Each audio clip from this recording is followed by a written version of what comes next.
Hello, I'm Amy Ludwig Vanderwater, an author and teacher living in Western New York. I welcome you to day 58 of Keeping a Notebook.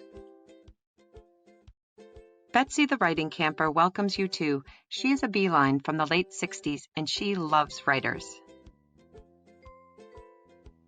Today's Keeping a Notebook chat is titled A Small Something. Hello, writing friends. Welcome to day 58 of Keeping a Notebook. High five. I'm happy to see you. Today's writing chat is titled A Small Something, and I did find my notebook.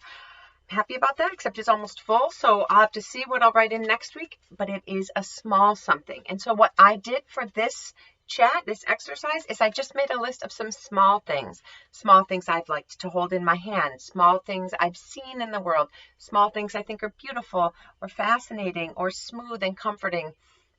And I just listed a few. I could have gone on and on, but I have a hopscotch rock, lucky penny, piece of beach glass, marble, a hummingbird, a button.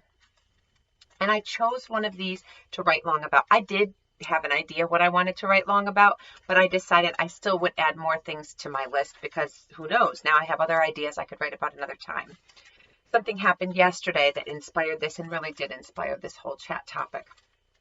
I'll read to you the long writing I did, and then I played with it to see how it would work out as a poem. And you'll see the draft of that poem typed up at the Poem Farm today. So I chose a hummingbird. You know we have hummingbirds coming here to Betsy. If you visited me before, I have a feeder right outside there, and we have a screen house nearby. And something happened yesterday, and I'll read to you now. Yesterday, when Mark and I were in the outhouse visiting the crazy roly-poly kittens, Henry came to the window. He had a hummingbird in his hands, one hand cupped over the other to keep it warm. He had saved it from where it had been tangled in the screenhouse screen. When Mark and I looked, the hummingbird lifted off of Henry's hand as if his hand was a tiny landing pad. Mark and I walked to the screenhouse and heard buzzing. There was another hummingbird inside. We walked around the edge to lead it to the door, and when it landed on the screen, Mark gently lifted it off, holding it in cupped hands, just like Hen did, one over the other. He held its tiny beak to the hummingbird feeder, let it drink, held it longer, but it did not take off. Henry went to warm up a heating pad, but before it was even warm, Mark's hands had warmed the small bird enough, and it took off. It was a gift to see it so close up.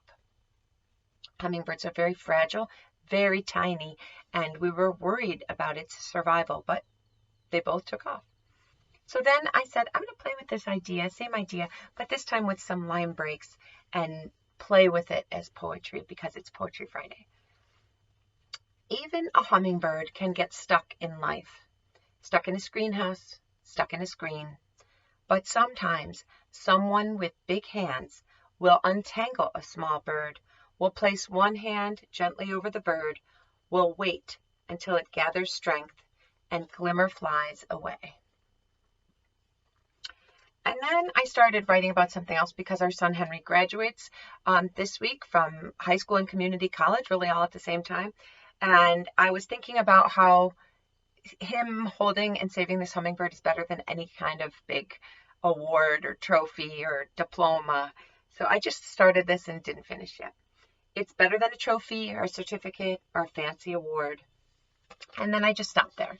I might come back to this. I do that a lot in writing. I'll start writing something, it's like, switch gears, and then I do something else. But sometimes I come back to these bits and pieces. So that's why a notebook is handy. I can save them.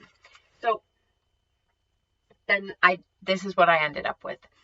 It's called What Kind of Man Is He? He is the kind of man who untangles a hummingbird stuck in a screen, who warms it in his hands, who warms its tired body in his hands, who stares in wonder as it flies away. So today's chat is titled A Small Something, and I dedicate it to my big boy who is now a graduate. So I encourage you to think of small things, small somethings you've held or seen, admired. List, choose one, write long, or play with it as poetry. It is always good to see you. I look forward to seeing you again. Have a really good day and afternoon. Take good care. Here are a few small things that came to my mind, and then writing long about one of them.